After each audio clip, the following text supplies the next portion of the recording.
Welcome to African Mafia Stories, where loyalty is currency, power has a price, and every city hides a secret. Today's story is based in Ethiopia. Enjoy. The first lie I ever translated sounded beautiful. That was the dangerous thing about old stories in Ethiopia. They rarely announced themselves as lies. They arrived wrapped in proverbs, carried on soft voices that had survived wars, famines, revolutions, and governments. They smiled at you across a coffee ceremony, handed you a tiny porcelain cup and waited patiently while you decided whether they were speaking in poetry or memory. Most days my job was deciding which was which. I worked for a cultural preservation project in Addis Ababa that recorded elderly Ethiopians telling stories from their communities before time stole them.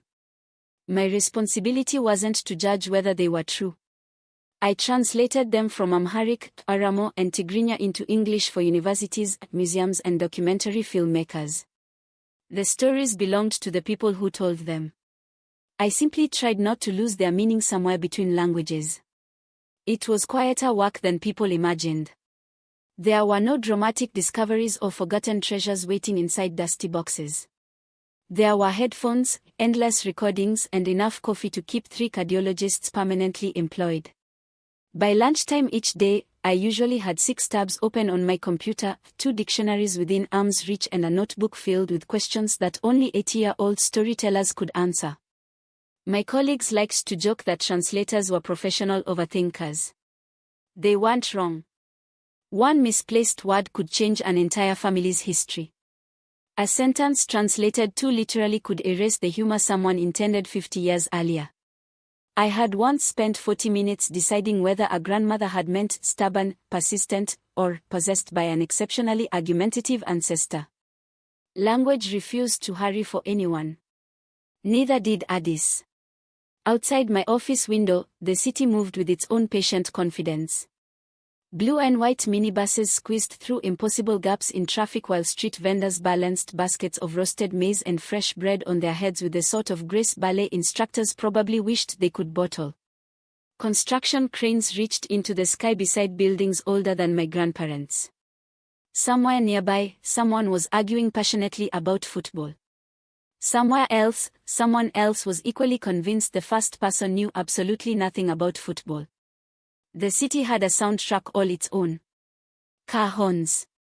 Coffee grinders. Church bells. The distant call to prayer. Laughter. Always laughter. You could be having the worst day of your life, then someone would still find a reason to laugh at your shoes. I admired that. At 3:30, I opened interview number 487. The label was painfully unremarkable. Interviewee, Olmaz Desta. Age, estimated 86. Location, Bonga, Kaffa region. Topic, traditional coffee ceremonies. Perfect. Exactly the kind of interview I could finish before going home. An elderly woman's warm voice filled my headphones. She spoke slowly, stopping every so often to laugh at her own memories. She described learning to roast coffee beans from her mother, the smell of fresh smoke curling through the family compound, and how children always tried stealing the first roasted beans before the adults noticed. I smiled despite myself. Some stories carried warmth so naturally they didn't need embellishment. Then she said something that made my fingers stop moving across the keyboard. That year the rains came late. The coffee flowers opened after the children had already been named. Except for one little girl. She was given the wrong sunrise. I frowned. Wrong sunrise. I rewound the recording. She repeated the phrase exactly. I typed it down anyway, adding a note in the margin. Possible local expression. Verify. The interview continued. The old nurse cried because she knew names follow the sunrise. Once you change that, the child belongs to someone else's tomorrow. Again. Not coffee. Not folklore. Not weather. A nurse. A child. Someone else's tomorrow. I paused the recording. Maybe it was symbolic. Maybe not. Translators learned very early that dismissing unusual phrases simply because they sounded unusual was the quickest way to make fools of themselves. I reached for another file. The project organized interviews by region, not by topic. Pure coincidence sometimes placed similar memories beside each other. Interview 488. Different village. Different interviewer. Different old woman. Halfway through an account about weddings, she laughed softly. Back then everyone feared the women who carried 2 bath books. My eyebrows rose. 2 bath books. I listened again. No mistake. Another note. Another reference to childbirth. Another sentence that didn't belong inside the story surrounding it. My curiosity had officially cancelled my plans to leave work on time. I searched the archive. Nurse. Nearly 200 results. 2 broad. Bath. 117. Still useless. Then I searched a phrase that no sensible archivist would ever think to catalogue. Wrong sunrise. 1 result. The interview I had just translated. I leaned back. Coincidence. Probably. Still. I changed the search.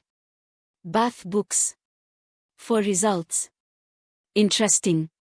Each appeared in interviews recorded years apart. Different villages. Different regions. None connected to the others. Except.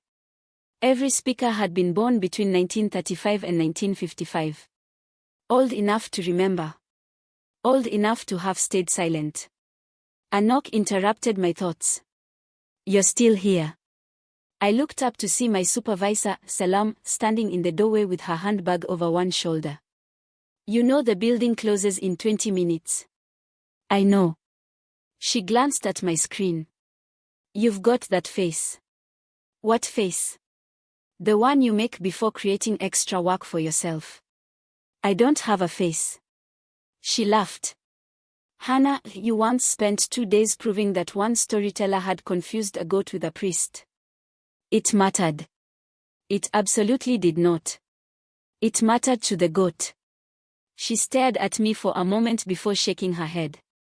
I don't know whether to admire you or recommend therapy. I've had both. She smiled. Go home. In a minute. After she left, I reopened Olmasa's interview. The old woman was describing coffee again. Normal. Comforting. Then, almost absent-mindedly, she added another sentence. The men came from Addis carrying papers.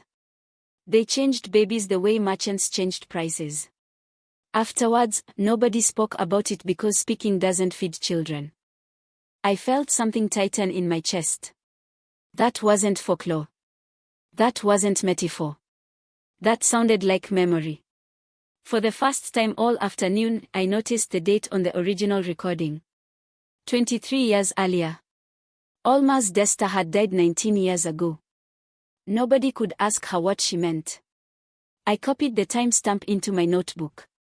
Just below it, I wrote one question. Who changed the babies? I didn't realize someone else had been asking exactly the same question. For almost 30 years. People believed I became rich by selling coffee. That was only partly true.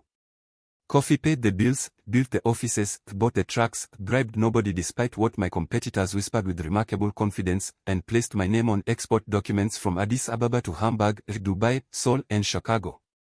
Coffee made me visible, which was useful. What made me powerful was not the beans. It was the silence between people before they decided which version of the truth they could afford. I bought that silence when necessary. I broke it when required. The journalists preferred a simpler explanation. Dawit Tesfaye, ruthless coffee king. It looked excellent in headlines. It also saved them from doing actual work, which understood. Laziness, when dressed in expensive vocabulary, could pass for analysis in many circles. That morning, I stood inside the Ethiopian commodity exchange watching men in polished shoes argue over coffee lots as if the fate of civilization depended on whether one batch smelled of jasmine or citrus. Around us, traders moved between sample tables, screens flashed numbers, and the air carried the roasted perfume of money pretending to be agriculture. Buyers loved romance. They wanted origin stories, altitude, rainfall, family farms, women in white cotton dresses pouring coffee near smoking charcoal. They rarely wanted to discuss unpaid debts, transport strikes, broken roads, or the officials who discovered new regulations whenever their pockets became lonely. My head of operations, Mikias, stood beside me with a tablet in one hand and irritation in both eyes. The Japanese buyer wants assurance that the bonga lot is traceable to farm level, he said. Then assure him. It is traceable to cooperative level. Then assure him carefully. Mikias sighed. He had worked for me for 9 years and still reacted to moral flexibility as if it were a surprise guest at breakfast. That was why I trusted him. A man who found loopholes too easily eventually became one. Before I could say more, my phone vibrated. The number was unknown. That alone made it interesting. Very few people reached this phone without first being cleared through someone who could spell paranoia in at least 2 languages. I answered. For 3 seconds, there was only static. Then a woman's voice, old and roughened by years, whispered in Amharic, "One of the hidden children is listening to the dead." My hand closed around the phone. Who is this? The translator. Hana Bekele. She found Olmas Desta. The floor seemed to tilt, although nothing around me changed. Traders continued sniffing coffee samples. Buyers continued smiling like men trying to look honest near expensive contracts. Somewhere behind me, her laugh rose and vanished. I turned away from Mikias. Where did she find the recording? In the preservation archive. Someone uploaded the old interviews. Who else knows? Not yet. But she searches deeply. This one has a shovel in her mind. I closed my eyes for one heartbeat. Hana Bekele. I had not heard that name aloud in 5 years, though I had seen it often enough in reports I pretended not to request. University graduation. First translation contract. Apartment lease. Passport renewal. A life measured in harmless milestones, each one telling me she remained alive. Alive had always been enough. Until now. Keep watching, I said. The caller exhaled softly. You should have told her years ago. I paid you for information, not advice. You paid me for both. You simply ignore the second part because men with money enjoy decorating their stubbornness. Then she ended the call. Mikias looked at me carefully when I returned. Problem. Yes. How large? The kind that begins small because God enjoys theater. He waited. He knew better than to ask twice. I looked across the trading floor at the chaos of numbers, scent and ambition. For nearly 3 decades, I had prepared for the day the buried names returned. I had imagined police raids, political blackmail, foreign journalists, dying confessions, even revenge from the families who had bought children as if grief were a marketplace. What I had not properly imagined was Hana finding the thread herself. That was the mistake adults made with children they once protected. We kept remembering them as helpless long after they had sharpened themselves into people. She may be in danger, I said. Mikias's jaw tightened. Who? A translator. A translator is a problem. This one is. I left the exchange before the Japanese buyer could receive his carefully polished half-truth. Outside, Addis Ababa struck me with afternoon heat, the diesel smoke and the smell of roasting maize from a nearby vendor. My driver, Todes, opened the back door of the black Land Cruiser, but I did not get in immediately. Across the road, between moving cars and pedestrians, I saw a man leaning against a blue minibus with a newspaper held too high. Watching. Not me.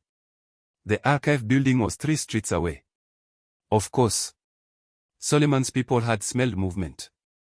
General Suleiman Abebe had been retired for 11 years, which meant nothing. Dangerous men did not retire. They simply replace uniforms with suits and allow younger fools to stand in front of them when bullets are distributed. The public remembered him as a patriot, a strategist, a hard man from a hard generation. They loved those words because they polished brutality until it shone like service. I remembered him differently. I remembered a room that smelled of bleach. A nurse with blood on her sleeve. A newborn girl wrapped in yellow cloth. A list of names that should never have existed. And Soliman, much younger than me, telling me the child is only a document until someone loves it. That was the first time I understood Ivo could speak calmly. I got into the vehicle. Archive office, and I told Todes. Fast, but don't frighten the pedestrians. They are already dealing with Addis traffic. There is no need to make their day theological. Todes pulled into the road. Mikias called 2 minutes later. I checked Hana Bekele, he said. 29. Translator. Works at the Cultural Archive Project. No criminal record. No political activity. Lives alone near Kazankis. Mother deceased. Father listed as unknown. I said nothing. Dawit, Mikias continued, why does that matter? Because father unknown is sometimes a lie. Sometimes it is a grave wearing ink. Silence. Then, more quietly, who is she? I watched the city slide past. A boy threaded between cars selling packets of tissues. A priest in white robes walked beside a woman carrying oranges. 2 teenagers laughed over one phone screen. Ordinary life, stubborn and bright, pressing forward while old sins waited underground like snakes enjoying the cool. She is someone I should have protected better, I said. We arrived at the archive building 10 minutes later. The guard at the entrance recognized me and immediately pretended he had not. Recognition made men nervous when they could not decide whether money or trouble had come to visit. I preferred both. It saved time. Inside, the receptionist tried to ask whether I had an appointment. I smiled politely, which I have been told is more alarming than my anger. I am here to see Hana Bekele. She may have left already. She hasn't. The receptionist blinked. I did not explain. A burst of shouting came from the corridor behind her. Then a crash. Then a woman's voice, sharp with fury rather than fear. Touch my laptop again and I will introduce your face to the floor personally. I turned toward the sound. A man burst from the corridor holding a silver laptop under one arm. Behind him came Hana Bekele, smaller than I remembered from photographs, fast as a thrown knife, one hand gripping the strap of her bag like she intended to use it as a weapon.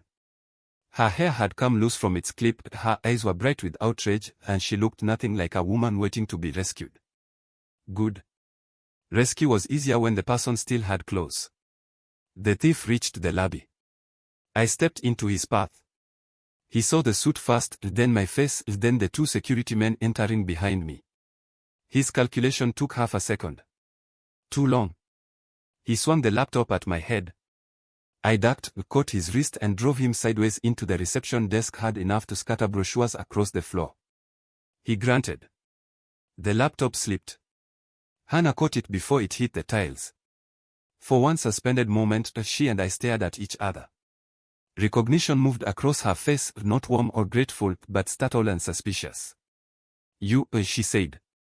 I inclined my head. Hana Bekele. Her eyes narrowed. Dawit Tesfaye. Behind us, the thief tried to rise. Todes placed one heavy hand on his shoulder and sat him back down with the gentleness of a collapsing wall. Hana clutched the laptop to her chest. Why are you here? To prevent something worse than a stolen computer. That is not an answer.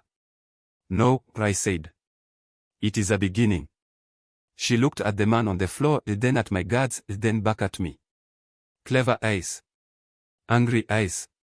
Eyes that had begun to understand the world had turned sideways without requesting permission. What do you want from me? She asked. The honest answer sat between us like a dangerous animal. I want you alive. I want you ignorant. I want forgiveness for choosing one over the other. Instead, I said, your afternoon has become complicated. Her mouth tightened. My afternoon was perfectly fine until a billionaire walked into it. Despite myself, I almost smiled. Then we agree on one thing, I said.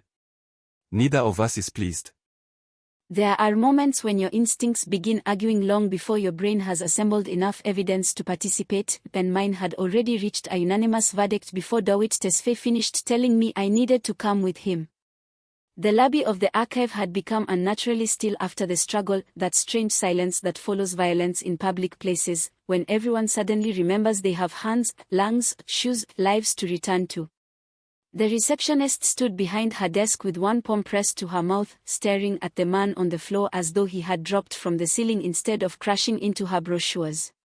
Tedesz held him down with one heavy hand on his shoulder, not straining, not angry, just calmly making escape look like a philosophical concept.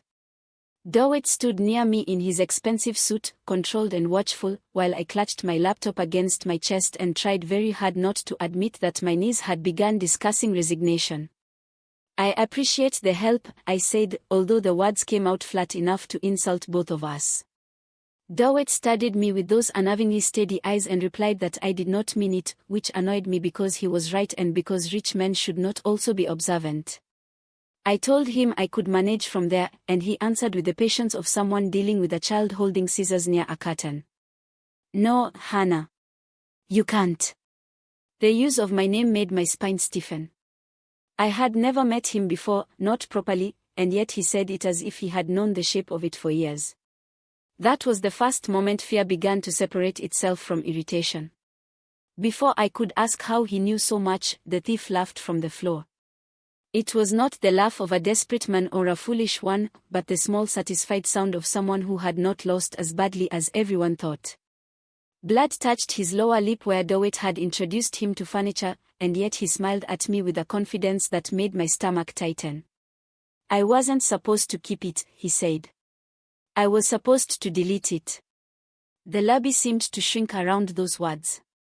One of the guards demanded what he meant, but the man ignored him and kept his eyes on me. "They told me you translate everything. You should have skipped this one." Then, with a speed that startled even Tedesz, he pulled a tiny phone from inside his jacket and bit down on it, cracking plastic, glass and battery between his teeth before anyone could stop him. The sound was horrible. Not loud exactly, but intimate, like hearing a bone break in a quiet room. Tedesz forced his mouth open and dug out the pieces, while the man gagged and laughed through blood. Whatever had been on that phone was gone, destroyed with a kind of loyalty that either came from fear or money. Usually both. Police sirens began wailing somewhere outside, and the receptionist whispered that she had called them. For a moment, I felt grateful for the ordinary world trying to enter this ridiculous one, grateful for uniforms, paperwork, procedure, witnesses, and forms signed in duplicate. Then I looked through the glass doors and saw a man standing across the road beside a white delivery van, watching me with such open focus that even my hopeful little attachment to normality packed its bags and fled. Dawit saw him too. His expression did not change dramatically, but something cold passed behind his eyes. The man at the van noticed our attention, climbed inside and disappeared into traffic before the police arrived. When I asked Dawit whether he knew him, he said no, but that he knew who had sent him. He said it quietly, with the exhausted certainty of someone recognizing an old creditor at a wedding.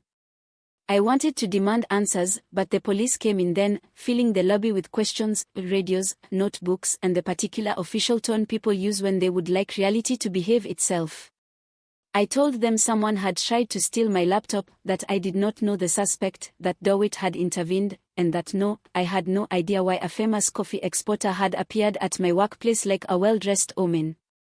Dawit answered their questions with remarkable elegance and almost no information. Watching him speak was like watching someone pour water through a basket and somehow keep the basket dry. When one officer said I needed to give a statement at the station, Dawit immediately said he would accompany me. I refused. The officer looked relieved. Dawit looked displeased. I told him very clearly that I was not asking his permission, and he responded that he was aware, which was unfortunate. Under other circumstances, I might have admired the nerve. Under those circumstances, I wanted to throw a stapler at him with scholarly precision. The station swallowed 3 hours of my life and returned nothing useful. By the time I finished repeating the same story to the fourth person, my throat felt lined with dust and my patience had become a small, bitter animal. Outside, evening had settled over Addis Ababa, softening the city's hard edges with headlights, cooking smoke and the warm glow of restaurants filling for dinner. People moved past me carrying groceries, laughing into phones, arguing about football, living ordinary lives with no appreciation for how rude it was that mine had just become a conspiracy. Across the road, Dawit's Land Cruiser waited beneath a jacaranda tree. I ignored it and took a taxi. It followed. I changed taxis near Kazanki's. It followed again. By the third time I saw the same headlights in the mirror, I paid the driver, crossed the road and opened Dawit's back door without waiting to be invited. This is harassment, I told him as I climbed in, because fear is easier to carry when wrapped in anger. He looked up from a folder in his lap and said, protection. I told him I had not asked for protection. He answered, I know. That was the problem with him. He did not argue like a normal person. Normal people defended themselves, explained too much, raised their voices or tried to charm their way out of suspicion. Dawit simply sat there with the weight of secrets around him, answering only what he chose, as if the truth were a locked room and I was making noise at the door. When I demanded to know what was happening, he looked out at the road for a long moment before speaking. Sometimes telling someone the truth gets them killed. It was such an absurd sentence that I almost laughed, but something in his face stopped me. This was not drama to him. It was memory. He asked what I had found in the interviews, and I told him about the phrases, the wrong sunrise, the 2 bath books, the nurse who cried. With every word, his stillness deepened. When he asked whether my mother had ever told me about the day I was born, I nearly told him to get out of my life, my taxi, and my business in whichever order suited him. Instead, a memory rose before I could stop it, my mother sitting on the edge of my bed during a storm, smoothing my hair away from my forehead and telling me that the sunrise had come late the morning I arrived, but that stubborn children did not wait for the sky's permission. I repeated that sentence to him, and for the first time since he had walked into the archive, Dawit Tesfaye looked afraid. Not startled. Not concerned. Afraid. The color drained from his face in a slow, controlled way, as if even his fear had been trained to stand properly. He closed his eyes briefly, and when he opened them, he whispered, they told her that story too. I leaned toward him, every part of me suddenly cold, but before I could ask who they were, every streetlight on the road ahead went dark at once. The city vanished into a sudden black pocket of silence, and then, from somewhere in front of us, came the low, hungry growl of engines accelerating toward us. The darkness lasted no more than 2 seconds, but 2 seconds is an extraordinarily generous amount of time for people who have already decided to kill you. The streetlights died together, plunging our stretch of road into darkness, and almost immediately 4 pairs of headlights burst through the blackness ahead of us. They were too bright, too perfectly aligned and moving far too quickly for ordinary traffic. Today's saw them at the same moment I did. He never asked questions during moments like this. He simply acted, wrenching the steering wheel left as one of the vehicles crossed the center line and accelerated directly toward us. The impact never came. Instead, the lead pickup swerved across our path at the last possible moment, forcing us toward the pavement while another vehicle closed in behind us. This was not an accident. It was a funnel. Someone wanted to trap us where there would be no room to escape. Today stamped on the accelerator instead of the brake, sending the Land Cruiser between a minibus and a line of parked cars with inches to spare. Horns erupted behind us. A street vendor threw himself clear of his roasting stand, scattering glowing charcoal across the road, while 2 young men carrying sacks of vegetables abandoned both the sacks and any hope of understanding what they had just witnessed. Beside me, Hana gripped the leather handle above the door so tightly that her knuckles had turned white, but she did not scream. Fear was written across her face with painful honesty, yet beneath it I could already see something else emerging. She was observing. Even now, even with vehicles hunting us through evening traffic, her mind was trying to assemble the pieces into something that made sense. Translators lived by patterns. They searched for meaning inside fragments. Unfortunately for her, she had stumbled into a story that had been deliberately translated into nonsense nearly 30 years earlier. "They're trying to kill us?" she asked quietly. "No." She looked at me in disbelief. "They're trying to take you. And that's supposed to make me feel better." It should. It absolutely doesn't. Despite everything, I found myself smiling. Good. It wasn't intended to. She stared at me for a heartbeat before shaking her head. "You are the most exhausting human being I have ever met." I've received that feedback before. I imagine frequently. The smallest laugh escaped her before she caught herself. It lasted barely a second, but it reminded me that fear and humor had always been close relatives. People laughed because the alternative was sometimes too expensive. The vehicles behind us separated as we entered a busier avenue near Piazza. Evening traffic was thick now, and Addis Ababa had resumed its usual determination to occupy every available meter of road. Blue and white minibuses drifted between lanes with cheerful disregard for geometry, pedestrians crossed wherever opportunity presented itself, and street vendors moved confidently through gaps that no engineer would have believed existed.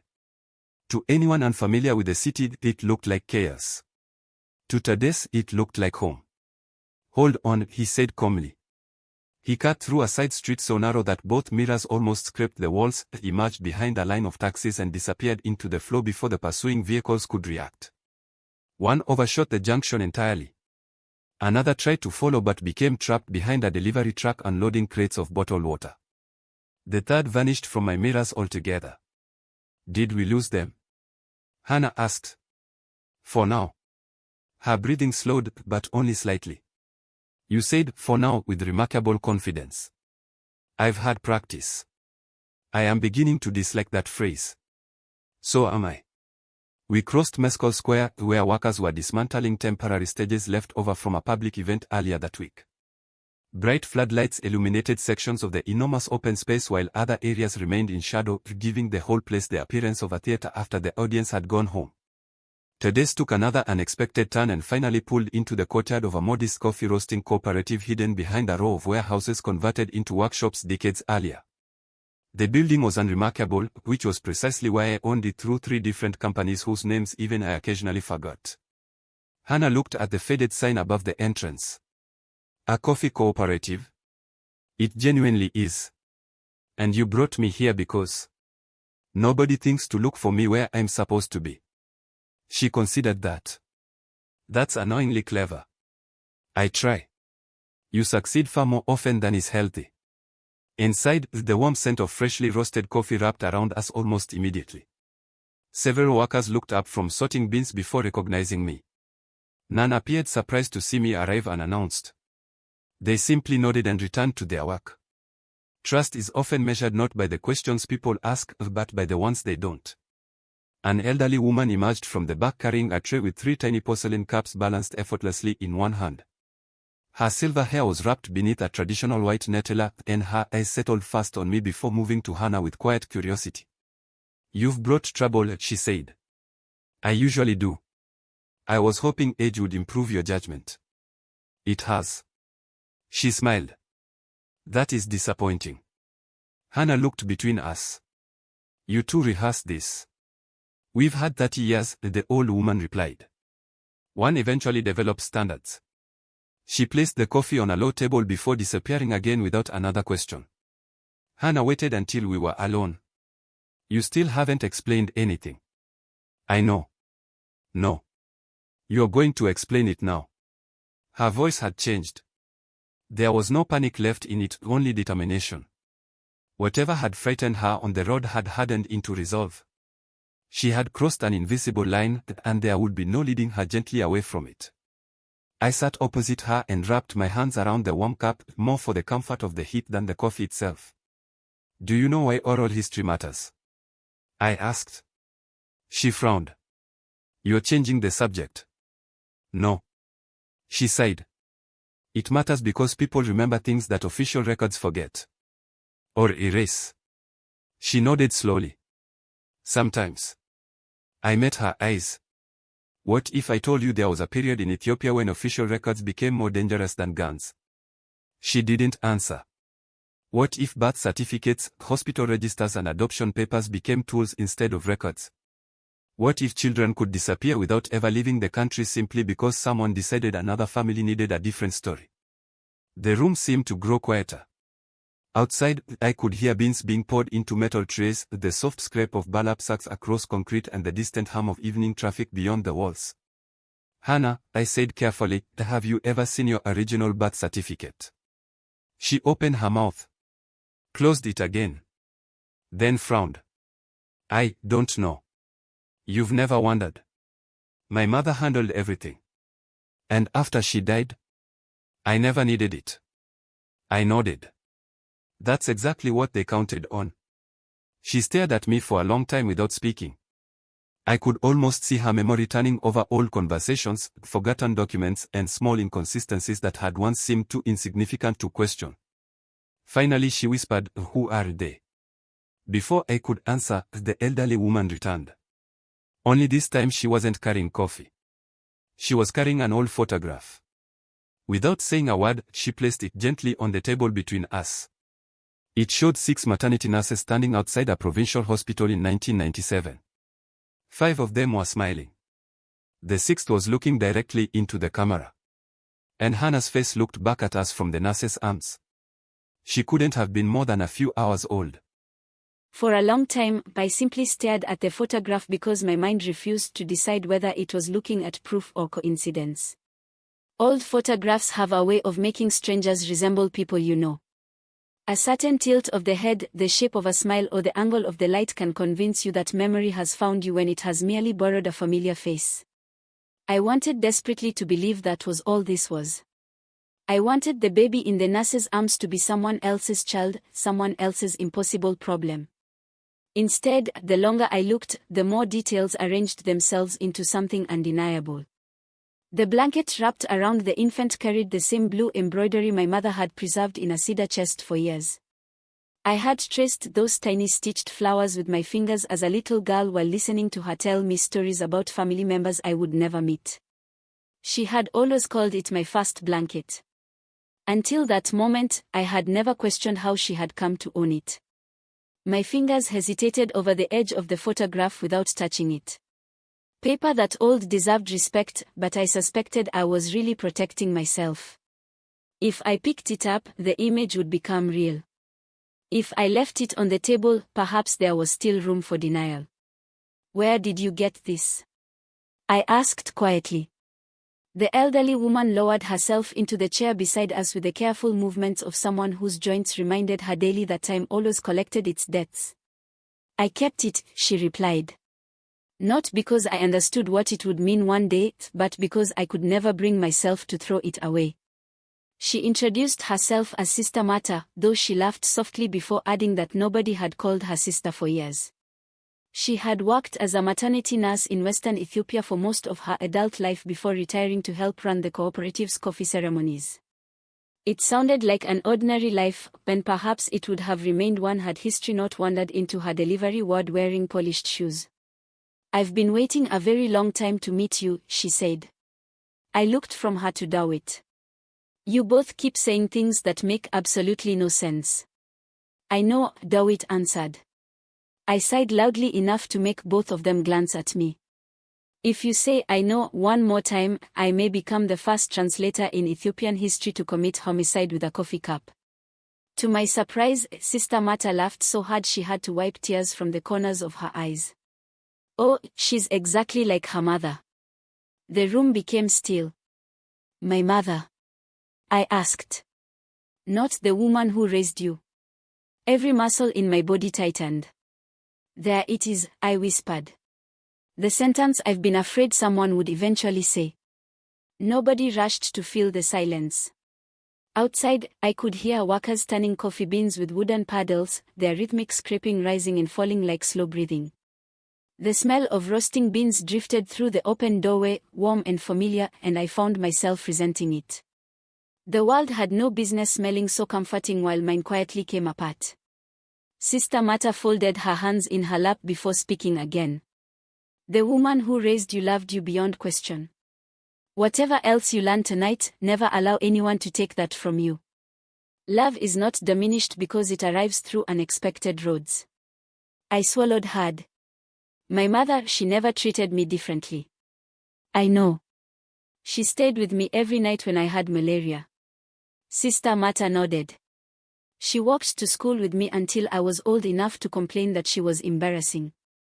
A smile touched the old woman's face. "That sounds like her." "She worked 3 jobs after my grandmother became ill." The words were becoming harder to say because each memory pushed against a new fear. If my mother had not given birth to me, then every sacrifice she had made became even more extraordinary. "She loved you," Sister Mata repeated gently. That much has never been in doubt. I looked at Dawit. You knew. He held my gaze without flinching. Yes. For how long? Since the day you were born. The answer landed with surprising force. I had expected years. Perhaps a decade. Not my entire life. And you never thought I deserved to know. I thought you deserved to survive. They are not the same thing. No. Then why choose one over the other? He leaned back slowly, his eyes settling on the photograph before returning to me.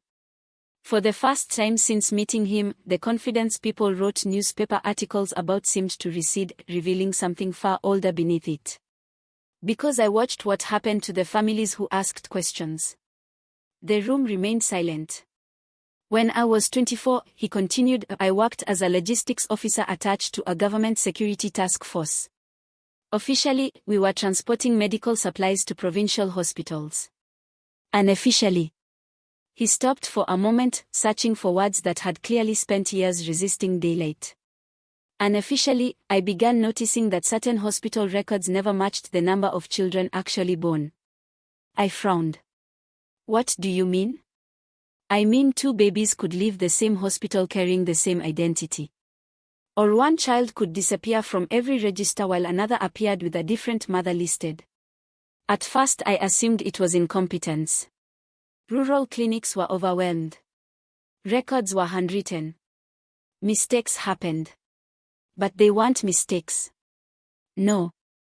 His voice had become almost expressionless now, as though emotion threatened to interfere with accuracy. They were transactions. I felt cold despite the warmth of the room. Children were sold. No. He shook his head firmly. The children usually stayed in Ethiopia. What changed was who they became. I stared at him. I don't understand. Imagine a wealthy family whose newborn dies.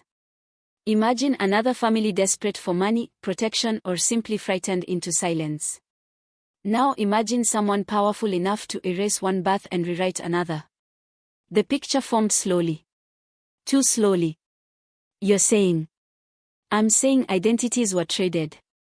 The words settled over us with terrible simplicity. Outside, rain began tapping softly against the tin roof. Nobody spoke until Sister Mata finally broke the silence. There were 6 of us who realized what was happening, she said. 6 nurses working in different hospitals. We couldn't stop it, but we started remembering. Dates.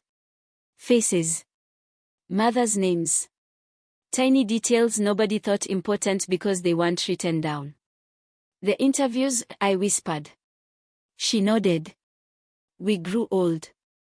You hid the truth inside stories. We hid it inside memories. I suddenly understood why the archive interviews mattered.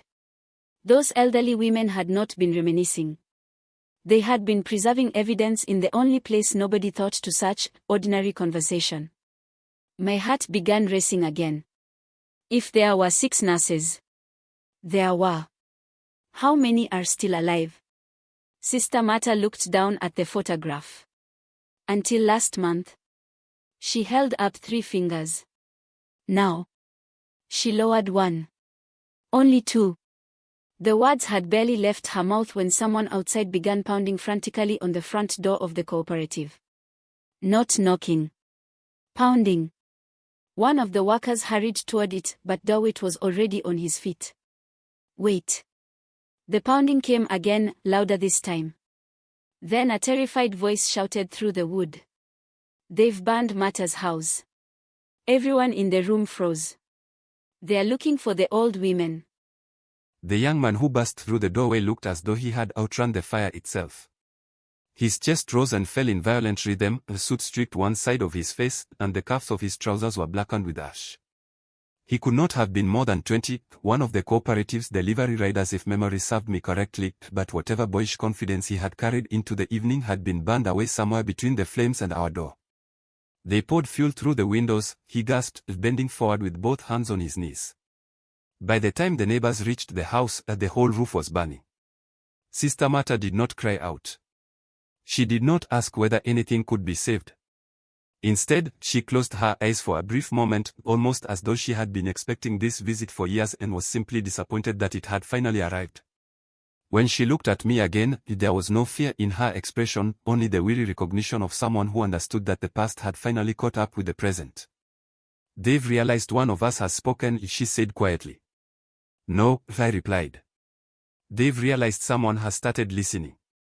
The distinction mattered. For almost 3 decades the truth had existed in scattered fragments, drifting quietly from one old woman to another over coffee, weddings, and funerals. Memories are difficult to destroy because they refuse to stay in one place. Solomon understood that better than anyone. Burning a house would not erase a story, but it would send a message to those still carrying pieces of it. Hannah stood motionless beside the table, her eyes moving from the photograph to Sister Martha and then back to me. An hour earlier she had believed herself to be a translator with an unusually interesting afternoon. Now she had discovered that the woman who raised her might not have given birth to her, that strangers seemed willing to kill for conversations recorded decades ago, and that I had apparently been orbiting her life without permission since the day she entered the world. Anyone else would have been shouting questions. Hannah was doing something far more dangerous. She was thinking. "I have another question," she said. I almost laughed. "Only one?" "For now. There will be many." "I know." She caught herself and frowned. "I seem to be borrowing your vocabulary. I don't like it. It improves with age." "I sincerely hope not." Even Sister Martha smiled. The humor lasted only a heartbeat before Hannah's expression became serious again. She walked slowly toward the photograph and studied the 6 nurses more carefully, her translators' eye searching for patterns that other people overlooked. "You said there were 6 women," she began. 2 are alive now." "Yes," Sister Martha answered. "And the interviews I translated were recorded years apart." "Yes." "Which means they weren't accidentally telling the same story." "No. They were checking whether the memories still matched." I looked at her with genuine admiration. Most people would have spent the evening asking who they really were. Hannah was asking how the witnesses had protected the truth. Sister Martha nodded approvingly. "We agreed never to write anything down. Not names. Not dates. Nothing that could be seized. Instead, whenever researchers came asking about traditions or village history, we would each hide a small piece inside an ordinary story. A phrase here. A memory there. If one of us died, the others already knew which pieces they had to keep alive." "The wrong sunrise," Hannah murmured. "The second birth book. The nurse who cried." "Exactly." The room fell quiet as the full elegance of the plan settled over us. They had transformed memory itself into an archive. No files to steal. No ledgers to burn. No votes to read. Just elderly women carrying fragments of the same truth until someone curious enough stitched them together. And Hannah had done exactly that. A sharp crack echoed from outside. Not gunfire. Wood. One of the workers hurried to the window before ducking instinctively. "There are vehicles coming." Tedes had already moved toward the entrance. He pulled the curtain aside by barely an inch before letting it fall again. 3 pickups, he said calmly. No headlights. I didn't need any further explanation. Professional men rarely announced themselves with bright lights. The cooperative sat at the end of a narrow lane bordered by roasting sheds, storage buildings and small workshops. During the day it buzzed with deliveries, customers, and workers carrying sacks of coffee from one building to another. At night it became something entirely different. Quiet. Empty. Every doorway became concealment. Every stack of burlap sacks became cover. "They found us quickly," Hannah observed. "Too quickly." Her eyes met mine. "Someone followed us." "Probably. Your people." "I trust my people with my life." She folded her arms. "That wasn't my question." "No." "Then answer it." I hesitated. "There are very few organizations that stay untouched for 30 years. Understanding flickered across her face. "You think Solomon has people inside yours?" "I think Solomon has people inside everyone's." That was the uncomfortable truth about old networks. They survived because they stopped belonging to individuals. Ministers retired. Officers died. Governments changed. The network simply adjusted its furniture and carried on. Outside, engines fell silent. Nobody inside the building spoke. The absence of sound felt heavier than shouting. One of the younger workers whispered, "Should we call the police?" I looked toward Todes. He answered before I could. "They'll arrive after the interesting part." Nobody laughed. Todes rarely intended jokes. I crossed to the rear of the building and pushed open a heavy wooden door leading into the roasting area. Heat rolled over us immediately. Massive steel drums stand slowly above blue gas flames while rows of cooling trays stretched almost the length of the room. The air shimmered with warmth and carried the rich, earthy aroma of freshly roasted coffee. Hana followed me. "I thought you said this was just a cooperative." "It is." She looked around. And every cooperative needs more than one exit." A narrow passage disappeared between stacked coffee sacks toward the rear courtyard. Beyond that lay the old railway corridor that had once carried freight through this district decades earlier. The tracks had long since fallen silent, but the overgrown service paths still connected several neighborhoods in ways unfamiliar to anyone relying on modern maps. I had purchased the property years earlier for precisely that reason. Not because I expected tonight. Because experience had taught me never to buy a building with only one way out. Sister Martha joined us, carrying nothing except a small cloth shoulder bag. "Is that all you're taking?" Hana asked.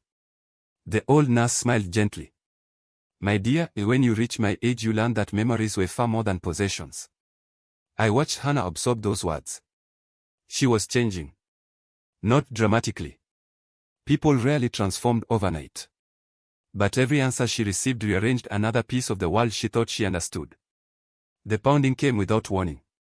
Not at the front door this time. Metal. The rear loading gate. Someone outside struck it again, harder, the echo ringing through the roasting room. A voice called from beyond the gate. "Come." Confident. Almost polite. "Dawit Tesfaye." Every hair on the back of my neck stood up. I recognized that voice. Even after 11 years.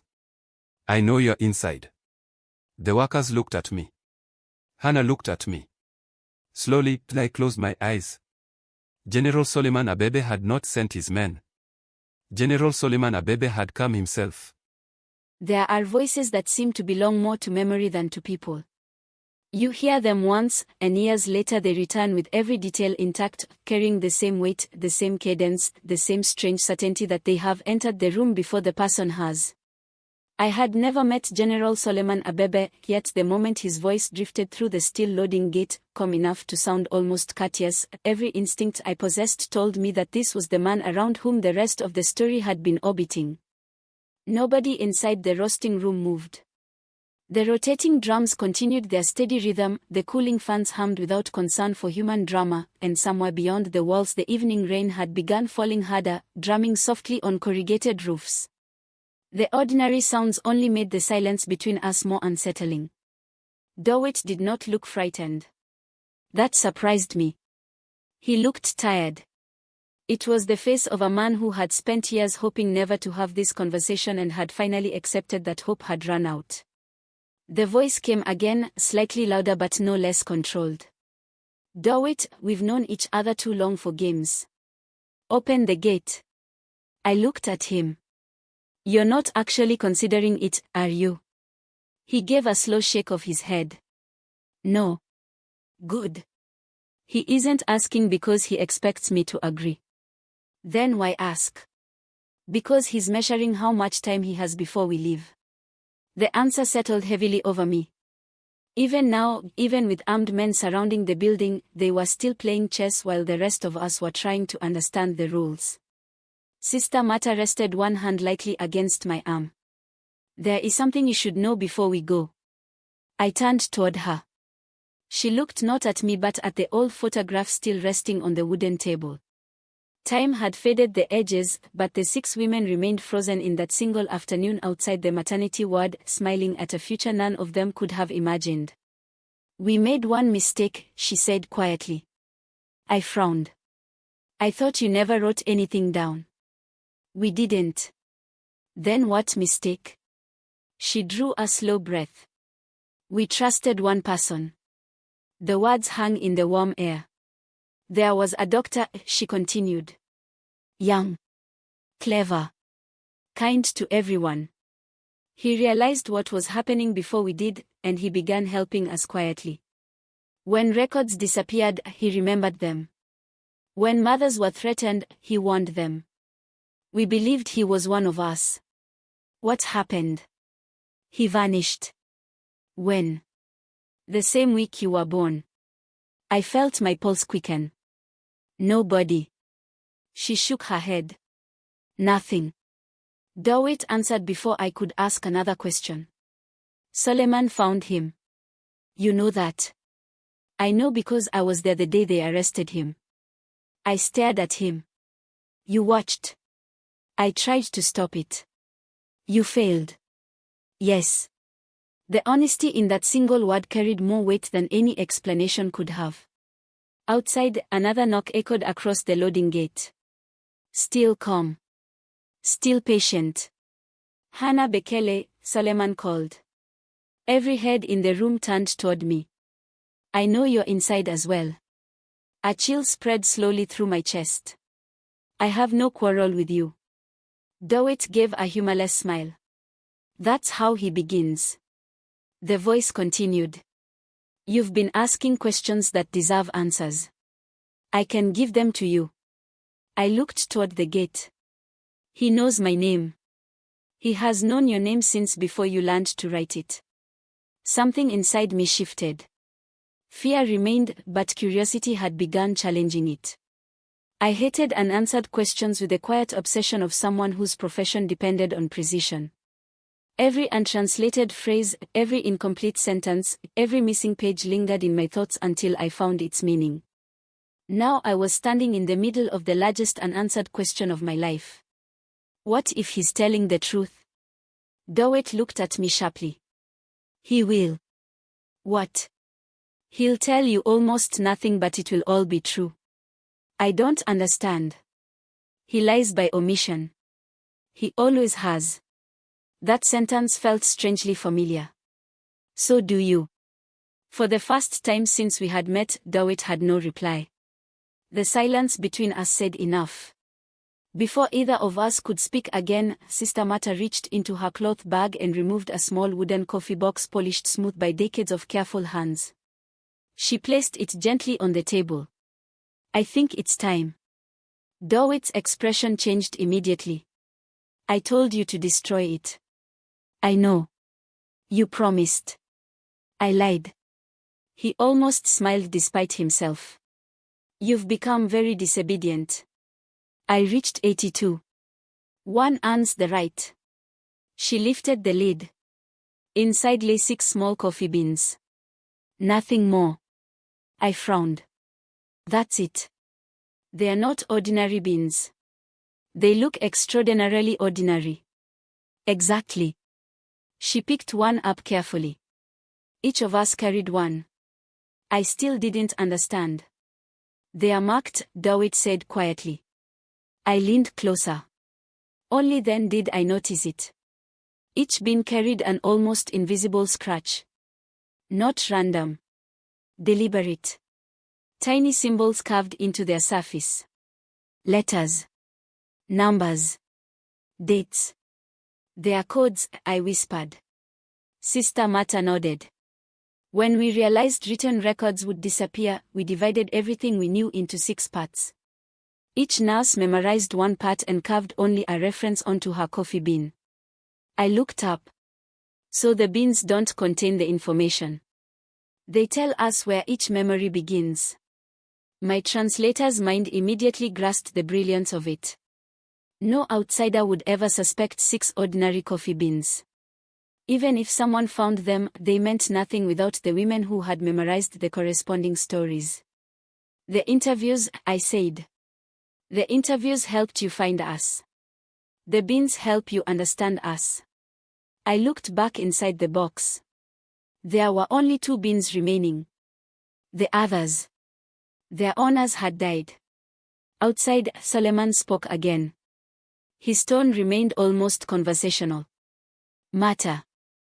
The old nurse closed her eyes. I haven't heard him say my name in 29 years.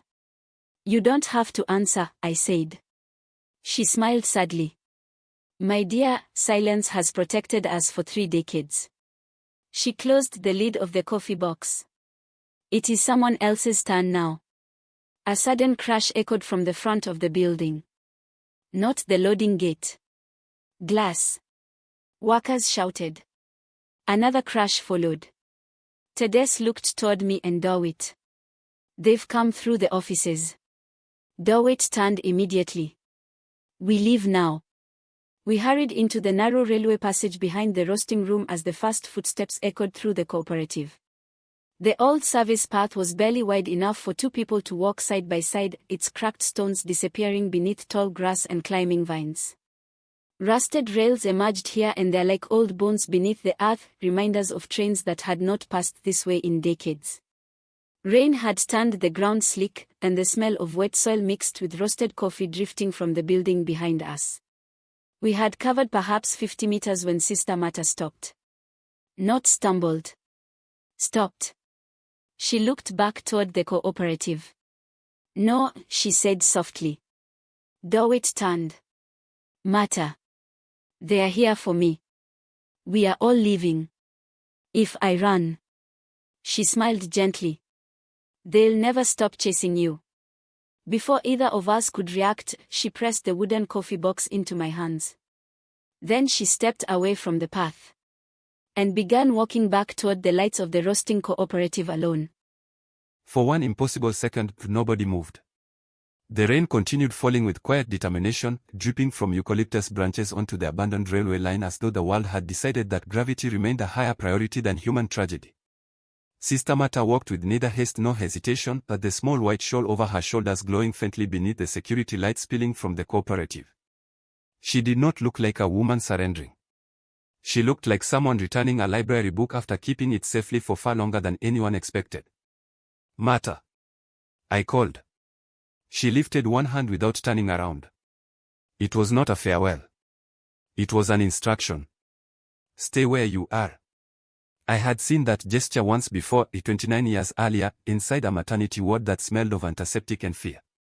A young nurse had placed a newborn into my arms, looked at me with the same calm certainty and told me to leave before anyone noticed the child had vanished. I had obeyed then because disobedience would have killed the baby. Now history was asking the same question again. Would I sacrifice one life to protect many? Hana. She was already shaking her head. No. We don't have time. I don't care. Hana. No.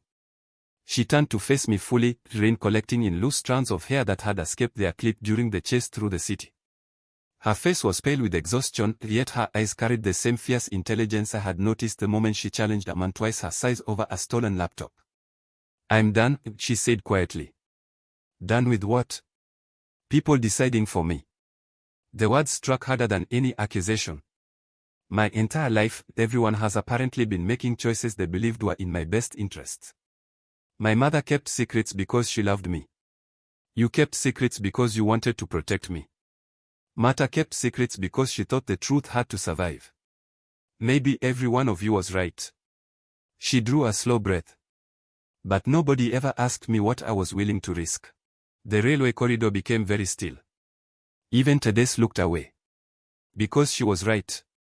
I had spent nearly 3 decades protecting Hana without once considering that protection and control often borrowed each other's clothes. Before I could answer, headlights swept briefly across the trees beyond the cooperative. Another vehicle. Then another. They're spreading out, Tedes said. I nodded. They'll search the railway. Hana looked down at the small wooden coffee box still resting in her hands. She opened it carefully, studying the 2 marked bins inside as though the answer might somehow have been carved between the tiny scratches. Then she looked up. They're expecting us to run. Yes. So let's disappoint them. I almost smiled. You have a plan? I have an idea. They are cousins. They are close enough. She closed the box. You said Solomon lies by omission. He does. And you said the nurses never wrote anything down because memories couldn't be confiscated. Correct. Then why are we acting as though this box matters more than the women? I frowned. It doesn't. Exactly. Her eyes brightened with the excitement I had seen researchers wear whenever a puzzle finally began surrendering. The beans don't matter. They are symbols. The memories matter. Yes. She looked toward the cooperative. Then Solomon has spent 29 years chasing the wrong evidence. For the first time that night, I understood where her mind had gone. She wasn't trying to save the coffee box. She was trying to destroy its value. Tedeschi, I said. He was already reaching for his lighter. Within seconds, the little wooden box burned steadily in the rain, dry enough inside to catch before the water could extinguish it. Hana watched until the final ember disappeared into the mud. If Solomon captures us now, she said softly, he'll believe everything he wanted died in that fire. And the memories? She tapped her temple. They've always been here. A gunshot echoed through the darkness. Not aimed at us. A signal. Then another answered from farther away. They are closing the net, Tedeschi muttered. We moved quickly along the old railway until it curved behind a cluster of maintenance buildings abandoned years before. From there, the line overlooked a broad valley where thousands of tiny lights shimmered across Addis Ababa like scattered stars. Beyond the city, dawn had begun painting the eastern horizon with the faintest trace of silver. Morning. We had survived the night. For now. A convoy of vehicles emerged from the opposite end of the railway, their headlights sweeping methodically across the overgrown tracks. They stopped less than 100 meters away. General Solomon stepped out alone. He wore a dark raincoat over an ordinary suit, looking less like a retired intelligence chief than a grandfather on his way to an early meeting. That, I thought, was perhaps the most dangerous thing about him. Evil rarely advertised itself. It preferred sensible shoes. He looked first at me, then at Hana. So, he said, almost pleasantly, we finally meet. Hana stepped forward before I could stop her. I've been looking forward to asking you something. He smiled. I suspected you might. She folded her arms. Why? The single word hung in the cool morning air. Solomon considered it carefully. Because nations are built on stories, Miss Bekele. Sometimes those stories require editing. Children aren't paragraphs. No. They're people. They become people. His voice remained perfectly calm. But governments deal in generations, not individuals. I watched Hana closely. She wasn't angry anymore. She was listening. Exactly as she had listened to old recordings in a quiet office only 2 days earlier. And you never regretted it, she asked. A long silence followed. Finally Solomon sighed. Every night. The answer surprised even me. But regret, he continued, has never altered history. No, Hana replied. It only reveals who was too weak to change it. For the first time, something flickered across Solomon's face. Not guilt. Recognition. He studied her for several seconds before giving the smallest nod. You sound like your mother. Hana met his gaze steadily. I've been fortunate enough to have two. Neither spoke again. Police sirens began echoing across the valley. Not one vehicle. Many. Behind them came additional engines, then more. Mikias. He had done exactly what I hoped he would. Instead of bringing armed men, he had brought journalists, federal investigators, regional police commanders and every honest official still willing to gamble a career on the truth. Solomon's greatest strength had always been secrecy. Once daylight reached his network, it could no longer survive on whispers. He looked toward the approaching convoy and gave a tired smile. I wondered how long it would take. You've been expecting this? I asked. For years. He removed his watch, handed it quietly to one of the men behind him and straightened his coat. I only regret that Mata lived long enough to see I failed. Then, without another word, he walked toward the arriving officers. No running. No bargaining. No final speech. Just an old man carrying the weight of 3 decades. 6 months later, the coffee harvest festival in Kaffa unfolded beneath clear blue skies. Music drifted across the hillsides while families gathered beneath colorful tents to celebrate another season. Buyers sampled fresh coffee. Children raced between rows of trees, laughing loudly enough to make the adults pretend they were annoyed. Hana stood beside me holding a small notebook. Not evidence. Not secrets. Just blank pages waiting for new stories. The investigation had uncovered enough to restore names, reunite families where it still could, and finally acknowledge those who had disappeared behind altered identities. Not every question found an answer. History rarely offered such generosity. But for the first time in decades, it belonged to the people who had lived it instead of those who had manipulated it.